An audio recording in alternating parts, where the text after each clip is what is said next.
Hello বন্ধুরা, আমরা ননদ ভাই ভাইয়ের রান্নাঘরে তালের বড়া দিয়ে শুরু করছি আজকে। প্রথমে আগে তালটা ভালো করে ধুয়ে নেবেন। তালটি ভালো করে ছাড়িয়ে নেব। তালটি জলে ভিজিয়ে নিলাম, তাই আমি এবার তালটি ছেনে আমাদের হয়ে গেছে। তালটা ভালো করে লেটের সাহায্যে ছেঁকে নিলাম। প্রথমে আমি ময়দা নিলাম, তারপরে সুজি নিলাম, তারপরে আমি নিজের স্বাদ অনুযায়ী লবণ নিলাম, একটু কালো জিরে দিয়ে দিলাম, পরিমাণ মতন চিনি নিলাম। আমি এবার ঢেলে নিলাম,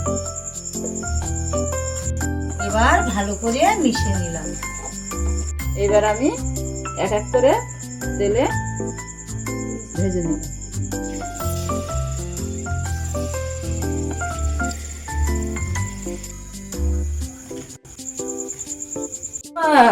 তুমি কি করছো? তালের বড়া।